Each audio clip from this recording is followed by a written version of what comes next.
আসসালামু আলাইকুম। আজ খুবই ছোট বাচ্চাদের বা বিগিনার লেভেলে যারা আছে তাদের একটা ক্লাস নিয়ে আমি চলে আসলাম। এখানে লিখেছি পার্টস অফ স্পিচ, সেন্টেন্স বা বাক্যে ব্যবহৃত প্রত্যেকটি ওয়ার্ডই হচ্ছে পার্ট অফ স্পিচ। এখন এই পার্ট অফ স্পিচের যে প্রথম যে অপশনটা সেটি হচ্ছে noun. Noun is a very important part of English language because আমরা বিগত সময় দেখেছি যে বিশ্ববিদ্যালয় ভর্তি কোচিং থেকে শুরু করে নটরডেম কলেজ ভর্তি পরীক্ষা তথা আমাদের it is therefore little that jobs advertisement nowadays often ask for good working knowledge about noun. চাকরি বাকরির যত পরীক্ষা আছে সেখানেও কিন্তু এই নাউন থেকে প্রশ্ন আসে। তো আজ প্রথমেই যদি বলি যে what is the noun, noun কাকে বলে? Noun is a word used the name of anything, that means noun is a naming word. কোনো কিছুর নামকে নাউন বলে। আল্লাহ তাআলা আমাদের দুটি চোখ দিয়েছে, আমাদের চারপাশে বা ডিসপোজিশনে যদি তাকাই আমরা কিন্তু অনেক কিছুই দেখতে পাই। আর আমরা যত যা কিছুই দেখি না কেন তার প্রত্যেকটি জিনিসেরই কিন্তু একটা স্পেসিফিক নাম আছে। এখন আমি আপনাদের সামনে দাঁড়িয়েছি, আমার কিন্তু একটা নাম আছে, আমি শাহীন। আমার হাতে একটা মার্কার দেখতে পাচ্ছেন, এরও একটা নাম আছে।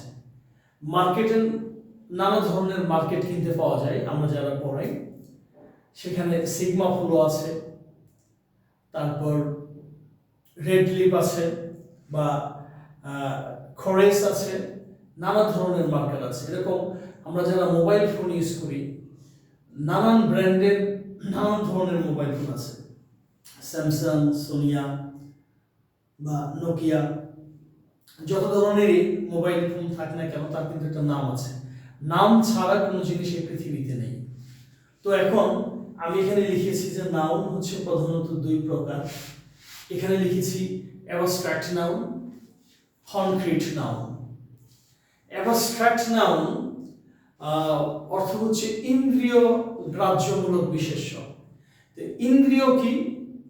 ফ্যাক্ট ইস্যু, অর্থাৎ এই যে আমাদের চোখ, নাক, জিহ্বা বা আমাদের আমরা কানে শুনি, এই যে আমাদের অঙ্গগুলো আছে যাকে বিজ্ঞানের ভাষায় বলা হয় পঞ্চ ইন্দ্রিয়।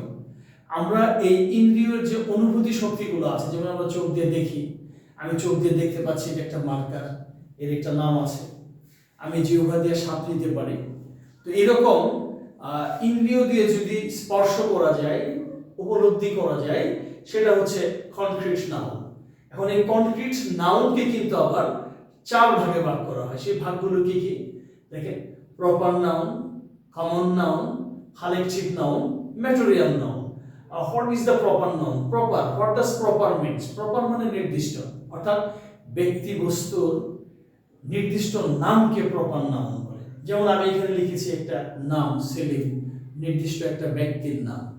আমি যদি বলি যে সেলিম, তাহলে সেলিমকে বোঝাবে। আর যদি বলি একটি ছেলে, এখন আ বয়, যে কোনো একটা ছেলেকেই কিন্তু বোঝানো সম্ভব, সেটা কিন্তু নির্দিষ্ট করে বোঝানোর কোনো দরকার নেই।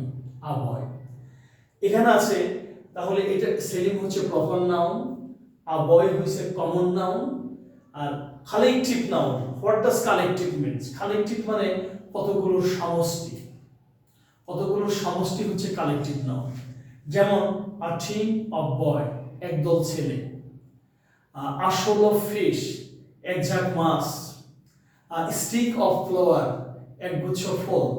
আ বাস্কেট ফুল অফ ম্যাঙ্গোস, এক ঝুড়ি আম। এরকম কতগুলো সমষ্টিবাচক যে বিষয়গুলো বোঝাবে সেটা হচ্ছে কালেকটিভ নাউন। তারপর এখানে we have actually material noun. Material noun হচ্ছে যা গোনা যায় না, যা গণনা করা সম্ভব নয় কিন্তু ওজন করা সম্ভব, সেগুলো হচ্ছে ম্যাটেরিয়াল নাউন। যেমন এখানে আছে ওয়াটার, আমরা পানি গুনতে পারবো না বা কাউকে বলতে পারবো না যে এক্সকিউজ মি, হন I have a water please, আমি কি একটা পানি পেতে পারি? বা আমি কোনো দোকান বা শোরুমে গিয়ে বলতে পারবো না এক্সকিউজ মি, হন I have a sugar please, আমি কি একটা চিনি পেতে পারি?